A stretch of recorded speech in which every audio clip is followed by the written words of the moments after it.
Okay, welcome. This is not a buffet dinner, in case you were wondering. You stumbled in here.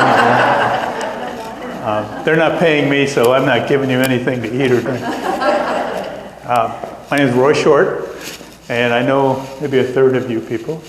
And welcome, hi, Hans and Carmen back there.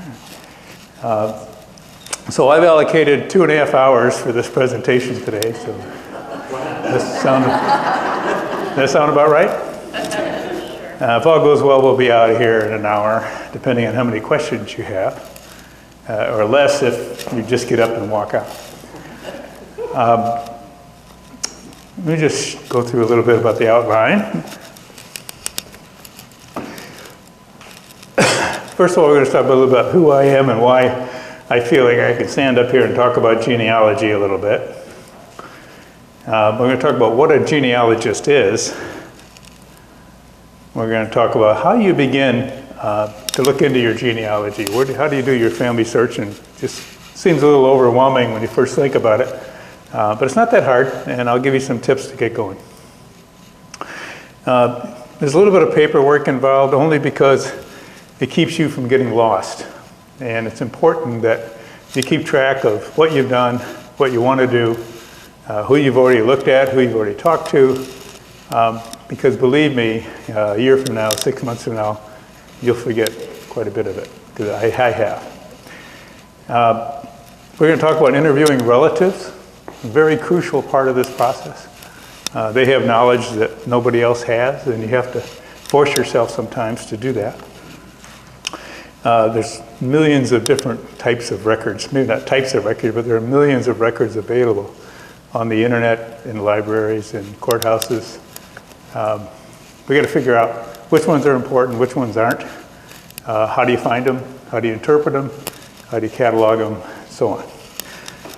It's like drinking from a fire hose. I'm going to try to give you the minimum stuff, but I can't possibly get into a lot of detail on these things. I'm going to talk about where you're going to search. Clearly, it's easy to sit in your office or your kitchen and do an online search.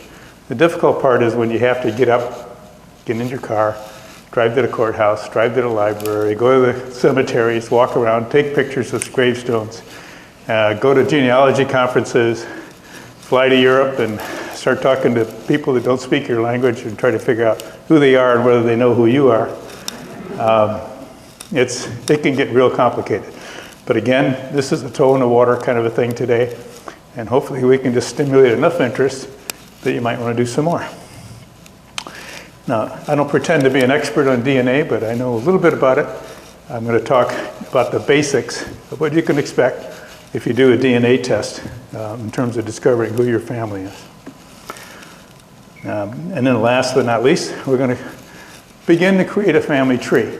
And that's very important, because not only does it capture the information that you just obtained through all your searching, but it displays the relationships of one another. It gives you a good concept about how this thing all works. Many of you probably have already done that. These are some of the associations I talked about. The Stanford University, it was a series of classes that I attended in Alabama. Here's a Mayflower certificate. Here's a SAR certificate. Here's a John Howland certificate. John Howland is my Mayflower ancestor. And there's an old flyer that when I first created the company called Short on Time, this was me. Right here. I didn't do genealogy seminars then. I did time management and productivity seminars for business. Failed at it. Didn't like that. Go away. Okay, what is a genealogist? You know, there's a lot of interpretations about what a genealogist is and what it isn't. I probably fit into all of this in terms of who's asking the question. This is Ancestry looks at me like this. I feel like I get a bill from them about every 2 weeks. Society doesn't have a very high opinion of us.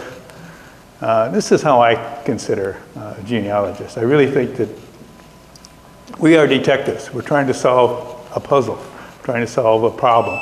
And the problem is, who are our ancestors and where do they come from? And what were their lives like? What kind of experiences did they have? It's the same old question about be careful what you ask for, because you don't know who they're going to turn out to be. They may not be who you think they are. In fact, more than likely, they are not who you thought they were.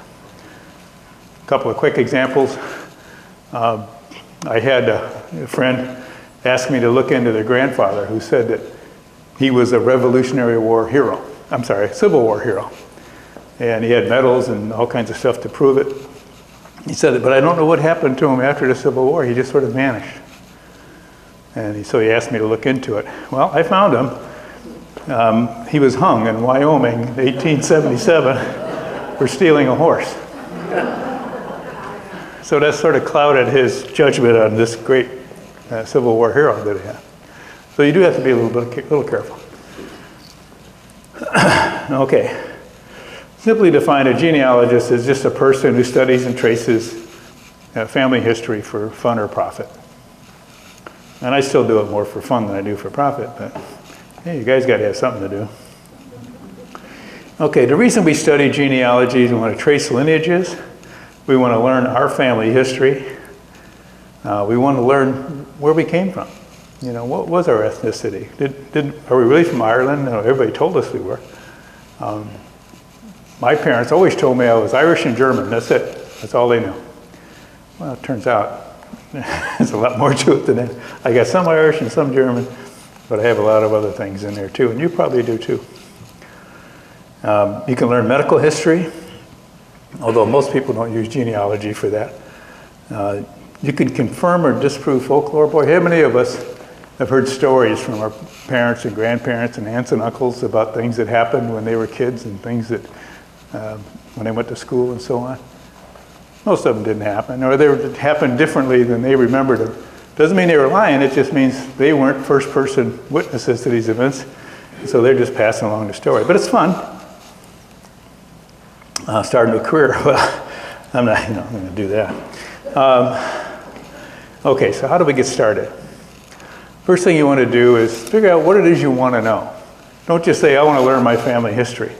You know, that's a path that'll lead to anywhere because you don't know where you're going. Sit down and say, okay, I want to learn my first 4 generations of my parents, or my mother's side, or my wife's side, or whatever. Put a little fence around what it is you're trying to do. So you don't go chasing things. Next thing you want to do is you want to start with yourself. You want to write down what you know about yourself, what you know about your parents, what you know about your wife, what you know about your kids.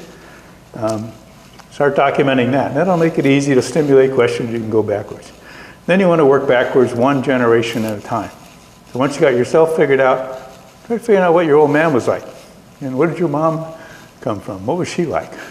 Write that down. Not just the birthdays and the marriage days and all that. Certainly you need that. But a little bit more about who they really were. Collect the family documents. I mean, there's documents all over your family. You have some, your relatives have some. Get on the phone and ask for them. Ask for copies of them. You know, promise that you'll return them. But if somebody has a family Bible, or they have a birth certificate, or they have a death certificate, they have a confirmation or baptismal certificate, that's all very useful to the genealogist or to anybody who's studying family history. And as long as you give it back, it's fine. Many of these records are online, but most of them are not. So you got to try to accumulate them from your family. Interview your relatives. Now, as I said before, this is basically I won't say the first place to start, second place, because the first place is you got to write down who you are and all that. Interview your relatives. And what you want to do is do it smart.